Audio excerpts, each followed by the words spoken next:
शांति। आज 10 अप्रैल 2022 दिन रविवार की अव्यक्त मुरली। आइए अब सुनते हैं मीठे बाप दादा के मधुर महावाक्यों को। उड़ती कला का आधार, उमंग उत्साह के पंख। आज सर्व बच्चों के स्नेह संपन्न मिलन भावना और संपूर्ण बनने की श्रेष्ठ कामना के शुभ उमंग उत्साह के वाइब्रेशन बाप दादा देख रहे हैं। हर बच्चे के अंदर, उसमें भी इस कल्प में पहली बार मिलने वाले बच्चों का उत्साह और इस कल्प में अनेक बार मिलने वाले बच्चों का उत्साह अपना अपना है, जिसको आप अपनी भाषा में कहते हो नए बच्चे और पुराने बच्चे। लेकिन हैं सभी अति पुराने से पुराने, क्योंकि पुरानी पहचान बाप की तरफ, ब्राह्मण परिवार की तरफ आकर्षित कर यहाँ लाई है। यह सिर्फ निशानी मात्र कहा जाता है, नया और पुराना। तो नए बच्चों का उमंग उत्साह यही है कि थोड़े समय में बहुत आगे उड़ते हुए बाप समान बन करके दिखाएं। पुराने बच्चों का यही श्रेष्ठ संकल्प है कि जो बाप दादा से पालना मिली है, खजाना मिला है, उसका रिटर्न बाप के आगे सदा रखते रहें। दोनों का उमंग उत्साह श्रेष्ठ है और यही उमंग उत्साह पंख बन उड़ती कला की ओर ले जा रहा है। उड़ती कला के पंख ज्ञान योग तो है ही, लेकिन प्रत्यक्ष स्वरूप में सारी दिनचर्या में, हर समय, हर कर्म में, हर दिन नया उमंग उत्साह स्वतः ही उत्पन्न होता है। जहाँ उमंग उत्साह है, वही उड़ती कला का आधार है। कैसा भी कार्य हो, चाहे सफाई करने का हो, बर्तन मांजने का हो, साधारण कर्म हो, लेकिन उसमें भी उमंग उत्साह नेचुरल और निरंतर होगा। ऐसे नहीं कि जब ज्ञान की पढ़ाई कर और करा रहे हैं, व याद में बैठे हैं, किसी को बिठा रहे हैं, व आध्यात्मिक सेवा में बिजी हैं, तो उस समय सिर्फ उमंग उत्साह हो और साधारण कर्म हो तो स्थिति भी साधारण हो जाए, उमंग उत्साह भी साधारण हो जाए। यह उड़ती कला की निशानी नहीं। उड़ती कला वाली श्रेष्ठ आत्मा के उमंग उत्साह के पंख सदा ही उड़ते रहेंगे। तो बाप दादा सभी बच्चों के उमंग उत्साह को देख रहे हैं। पंख तो सभी के हैं, लेकिन कभी कभी उमंग उत्साह में उड़ते उड़ते थक जाते हैं। कोई छोटा बड़ा कारण बनता है, अर्थात रुकावट आती है। कभी तो प्यार से पार कर लेते हैं, लेकिन कभी घबरा जाते हैं, जिसको आप लोग कहते हैं कंफ्यूज हो जाते हैं। इसलिए सहज पार नहीं करने के कारण थक जाते हैं, लेकिन थोड़ा थोड़ा थकते हैं। फिर भी लक्ष्य श्रेष्ठ है, मंजिल अति प्यारी लगती है, इसलिए उड़ने लग जाते हैं। श्रेष्ठ लक्ष्य और प्यारी मंजिल और बाप के प्यार का अनुभव थकावट से नीचे की स्थिति में ठहरने नहीं देता है, इसलिए फिर से उड़ने लग जाते हैं।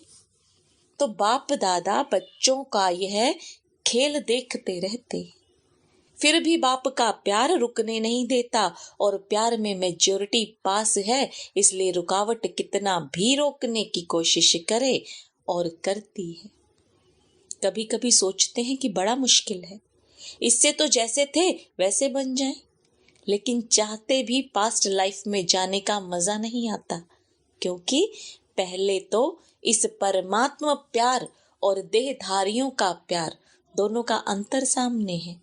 तो उड़ते उड़ते जब ठहरती कला में आ जाते हैं, तो दो रास्ते के बीच में होते हैं और सोचते हैं इधर जाएं व उधर जाएं, कहाँ जाएं। लेकिन परमात्मा प्यार का अनुभव कन्फ्यूज को सुरजीत कर देता है और उमंग उत्साह के पंख मिल जाते हैं, इसलिए सोचते भी फिर ठहरती कला से उड़ती कला में उड़ जाते हैं। बातें बहुत छोटी छोटी होती हैं, लेकिन उस समय कमजोर होने के कारण बड़ी लगती हैं। जैसे शरीर की कमजोरी वाले को एक पानी का ग्लास उठाना भी मुश्किल लगता है, और जो हिम्मत वाला है उसको 2 बाल्टी उठाना भी खेल लगता है। ऐसे ही छोटी सी बात बड़ी अनुभव करने लगते हैं, तो उमंग उत्साह के पंख सदा उड़ाते रहते हैं। रोज अमृत वेले अपने सामने सारा दिन किस स्मृति से उमंग उत्साह में रहें, वह वैरायटी उमंग उत्साह की पॉइंट्स इमर्ज करो। सिर्फ एक ही पॉइंट कि मैं ज्योतिर्बिंदु हूँ, बाप भी ज्योतिर्बिंदु है, घर जाना है फिर राज्य में आना है। यह एक ही बात कभी कभी बच्चों को बोर कर देती है। फिर सोचते हैं कुछ नया चाहिए, लेकिन हर दिन की मुरली में उमंग उत्साह की भिन्न भिन्न पॉइंट्स होती हैं। वह उमंग उत्साह की विशेष पॉइंट्स अपने पास नोट करो। बहुत बड़ी लिस्ट बना सकते हैं, डायरी में भी नोट करो तो बुद्धि में भी नोट करो। जब बुद्धि में इमर्ज ना हो तो डायरी में इमर्ज करो, और वैरायटी पॉइंट्स हर रोज नया उमंग उत्साह बढ़ाएंगी। मनुष्य आत्मा का यह नेचर है कि वैरायटी पसंद आती है, इसलिए चाहे ज्ञान की पॉइंट्स मनन करो या रूह रिहान की, सारा दिन बिंदु याद करेंगे तो बोर हो जाएंगे। लेकिन बिंदु बाप भी है, बिंदु आप भी हो। संगम युग पर हीरो पाटधारी भी हो, जीरो के साथ हीरो भी हो, सिर्फ जीरो नहीं हो। संगम युग पर हीरो होने के कारण सारे दिन में वैरायटी पार्ट बजाते हो।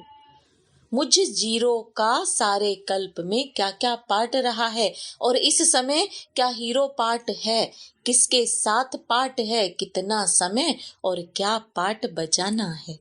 इस वैरायटी रूप से जीरो बन अपने हीरो पार्ट की स्मृति में रहो। याद में भी वैरायटी रूप से कभी बीज रूप स्थिति में रहे, कभी फरिश्ता रूप में, कभी रूह रिहान के रूप में रहो। कभी बाप के मिले हुए खजानों के एक एक रत्न को सामने लाओ। जिस समय जो रुचि हो उसी रीति से याद करो। जिस समय जिस संबंध से बाप का मिलन, बाप का स्नेह चाहो, उस संबंध से मिलन मनाओ। इसलिए जो सर्व संबंध से बाप ने आपको अपना बनाया, और आपने भी बाप को सर्व संबंध से अपना बनाया।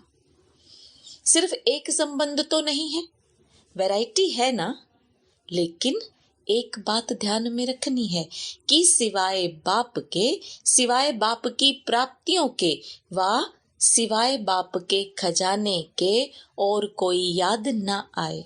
वैरायटी प्राप्ति है, वैरायटी खजाने हैं, वैरायटी संबंध है, वैरायटी खुशी की बातें हैं, उमंग उत्साह की बातें हैं। उसी विधि से यूज करो। बाप और आप, यही सेफ्टी की लकीर है। इस स्मृति की लकीर से बाहर नहीं जाओ। बस यह लकीर परमात्मा छत्र छाया है। जब तक इस छत्र छाया की लकीर के अंदर हैं, तब तक कोई माया की हिम्मत नहीं। फिर मेहनत क्या होती है, रुकावट क्या होती है, विघ्न क्या होता है, इन शब्दों से अविद्या हो जाएगी। जैसे आदि स्थापना के समय जब सतयुग की आत्माएं प्रवेश होती थी, तो उन आत्माओं को विकार क्या है, दुख क्या होता, माया क्या होती है, इन शब्दों की अविद्या रहती थी। बच्चों को यह अनुभव है ना। पुराने तो इन बातों को जानते हैं। ऐसे जो बाप और आप इस स्मृति की लकीर की छत्र छाया में हैं, उनको इन बातों की अविद्या हो जाती है, इसलिए सदा सेफ हैं, सदा बाप के दिल में रहते हैं। आप लोगों को दिल ज्यादा पसंद आती है ना। सौगात भी हार्ट ही बना कर लाते हो, केक भी हार्ट बनाते हो, बॉक्स भी हार्ट जैसा ही बनाते हो, तो रहते भी हार्ट में हो ना। बाप की हार्ट तरफ माया आ नहीं सकती। जैसे जंगल में भी रोशनी कर देते हैं, तो जंगल का राजा शेर भी नहीं आ सकता, भाग जाता है। बाप की हार्ट कितनी लाइट और माइट है, उसके आगे माया का कोई रूप आ नहीं सकता। तो मेहनत से सेफ हो गए ना। जन्म भी सहज हुआ, मेहनत लगी क्या जन्म लेने में। बाप का परिचय मिला, पहचाना और सेकंड में अनुभव किया। बाप मेरा, मैं बाप का। जन्म सहज हुआ, भटकना नहीं पड़ा। आपके देश रूपी घर में बाप ने बच्चों को निमित्त बनाकर भेजा। ढूंढना व भटकना तो नहीं पड़ा। घर बैठे बाप मिला ना। यह तो अभी प्यार से भारत में आते हो मिलने, लेकिन परिचय तो वहां ही मिला, जन्म तो वहां मिला ना। जन्म अति सहज हुआ तो पालना भी अति सहज है। सिर्फ अनुभव करो और जाएंगे भी सहज ही। बाप के साथ साथ जाना है ना, या बीच में धर्मराजपुरी में रुकना है। सभी साथ चलने वाले हो ना। सभी का यह दृढ़ संकल्प है कि साथ हैं और साथ चलेंगे, और आगे भी ब्रह्मा बाप के साथ राज्य में व पाठ में आएंगे। पक्का संकल्प है ना। चलते चलते थक जाएंगे तो रुक जाएंगे, फिर क्या करेंगे। बाप अभी रुक रहे हैं, अभी समय दिया है, उस समय नहीं रुकेंगे। उस समय तो सेकंड में उड़ेंगे। अभी नए नए बच्चों के लिए लेट हुआ है, लेकिन टू लेट का बोर्ड नहीं लगा है। अभी तो नई दुनिया आने के लिए, नए नए बच्चों के लिए रुकी हुई है कि यह भी लास्ट सो फास्ट और फर्स्ट नंबर तक पहुंच जाए। सभी साथ जाने के लिए तैयार हो ना, जो इस कल्प में पहली बार आए हैं। बाप दादा मुबारक देते हैं। छोटे छोटे बच्चों पर बड़ों का प्यार होता है, तो बाप का और बड़े भाई बहनों का आप लोगों से विशेष प्यार है। लाडले हो गए ना। नए बच्चे लाडले हैं, चाहे नए हो व पुराने हो, सभी के लिए फास्ट गति फर्स्ट आने की है। छत्र छाया में रहना, सदा दिल में रहना, यही सबसे सहज तीव्र गति है। अपने आप को कभी भी बोर नहीं करो। सदा अपने आप के लिए वैरायटी रूप से उमंग उत्साह इमर्ज करो। डबल विदेशी कभी कभी कोई कोई यह भी सोचते हैं कि हमारा कल्चर और इंडिया का कल्चर बहुत फर्क है। इंडियन कल्चर कभी पसंद आता, कभी नहीं आता। लेकिन यह तो ना इंडियन कल्चर है, ना विदेश का कल्चर है। यह तो ब्राह्मण कल्चर है। ब्रह्मा कुमार, ब्रह्मा कुमारी, यह नाम तो सभी को पसंद है ना। ब्रह्मा बाप से भी बहुत प्यार करते हैं, और बीके जीवन भी अति प्यारी है। कभी कभी सफेद कपड़ों के बजाय रंगीन कपड़े याद आते हैं, क्योंकि सफेद कपड़े जल्दी मैले हो जाते हैं। दफ्तर में जाते हो व कहाँ भी ऐसे स्थानों पर जाते हो, तो जो ड्रेस आप पहनते हो उसके लिए बाप दादा मना नहीं करते, लेकिन उसी वृत्ति से नहीं पहनो कि हमारा फॉरेन कल्चर है, यही मेरी पर्सनालिटी है, इस रीति से नहीं पहनो। सेवा भाव से भले पहनो, पर्सनालिटी के लक्ष्य से नहीं। ब्राह्मण जीवन का लक्ष्य हो। सेवा अर्थ, आवश्यकता अर्थ पहनते हो तो कोई मना नहीं, लेकिन वह भी निमित्त बनी हुई आत्माओं से वेरीफाई करो। ऐसे नहीं कि बाप दादा ने तो छुट्टी दे दी, फिर आप मना क्यों करते हो। कभी कभी बहुत हंसी की बातें करते हैं। जो मतलब के अक्षर होते हैं वह याद रखते हैं, लेकिन उसके पीछे जो कायदे की बात होती वह भूल जाते। होशियारी तो बाप दादा को अच्छी लगती है, लेकिन होशियारी लिमिट में हो, अनलिमिट में ना हो। खाओ पियो पहनो खेलो, लेकिन लिमिट में। तो कौन सा कल्चर पसंद है? जो ब्रह्मा बाप का कल्चर, वह ब्रह्मा कुमार कुमारियों का कल्चर है। पसंद है ना। इन्हों में एक बात अच्छी है, जो साफ बोल देते हैं।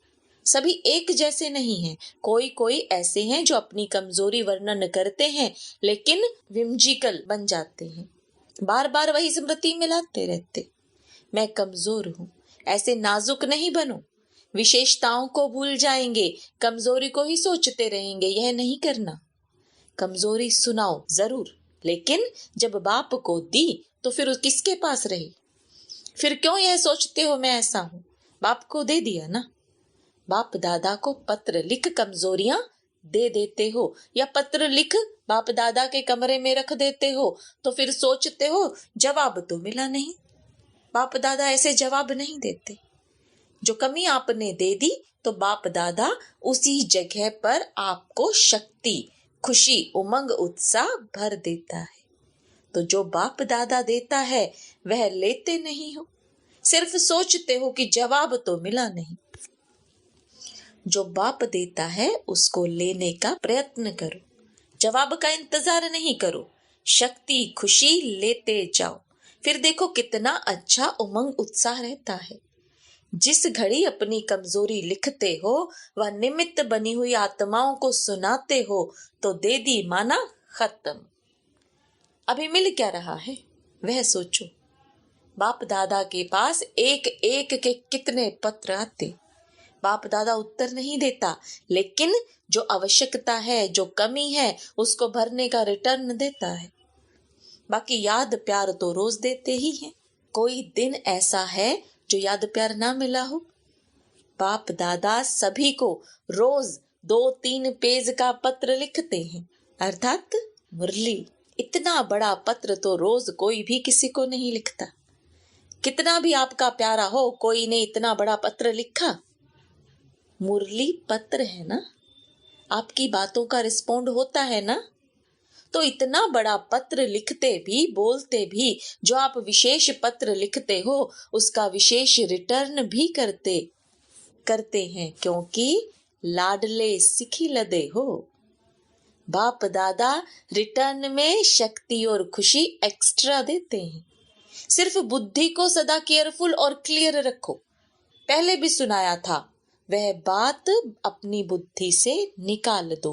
वो बातें भी रखी हुई होती हैं तो बुद्धि क्लियर नहीं होती, इसलिए बाप जो रिटर्न देता वह मिक्स हो जाता। कभी मिस कर देते हो, कभी मिक्स कर देते हो।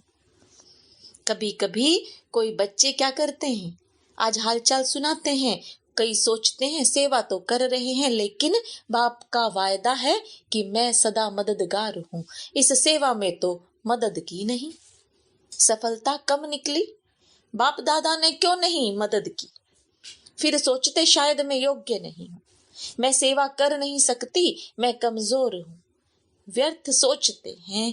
लेकिन अगर कोई बच्चा सेवा की मदद के लिए बाप के आगे संकल्प करते भी हैं, खुली दिल से करो, लेकिन इसका रिटर्न बाप दादा सेवा के समय विशेष मदद देते हैं। सिर्फ एक विधि अपनाओ, कैसी भी मुश्किल सेवा हो, लेकिन बाप को सेवा भी बुद्धि से अर्पण कर दो। मैंने किया, सफलता नहीं हुई, मैं कहां से आया? बाप करन करावन हार की जिम्मेवारी भूल करके अपने ऊपर क्यों उठाई? यह रोंग हो जाता है। बाप की सेवा है, बाप अवश्य करेगा। बाप को आगे रखो, अपने को आगे नहीं रखो। मैंने यह किया, यह मैं शब्द सफलता को दूर करता है। समझा? अच्छा, चारों ओर के सदा उमंग उत्साह में उड़ने वाले तीव्र पुरुषार्थी आत्माओं को सदा बाप के दिल में रहने वाली विशेष मणियों को, सदा बाप और आप इस स्मृति की छत्र छाया में रहने वाले, सदा ठहरती कला गिरती कला से पार उड़ती कला में आगे बढ़ने वाले, सदा अपने को वैरायटी पॉइंट्स से खुशी और नशे में आगे बढ़ाने वाली श्रेष्ठ आत्माओं को बाप दादा का याद प्यार और नमस्ते। रूहानी बच्चों की रूहानी बाप दादा को याद प्यार, गुड मॉर्निंग और नमस्ते। वरदान: ब्राह्मण जीवन में अलौकिक मौजों का अनुभव करने वाले कर्मों की गुह गति के ज्ञाता भव। ब्राह्मण जीवन मौज की जीवन है, लेकिन मौज में रहने का अर्थ यह नहीं कि जो आया वह किया, मस्त रहा। यह अल्पकाल के सुख की मौज व अल्पकाल के संबंध संपर्क की मौज सदा काल की प्रसन्न चित्त स्थिति से भिन्न है। जो आया वह बोला, जो आया वह किया, हम तो मौज में रहते हैं। ऐसे अल्पकाल के मनमोजी नहीं बनो, सदा काल की रूहानी अलौकिक मौज में रहो। यही यथार्थ ब्राह्मण जीवन है। मौज के साथ कर्मों की गुह्य गति के ज्ञाता भी बनो। स्लोगन: अहम और वहम में आने के बजाय सर्व पर रहम करो। ओम शांति।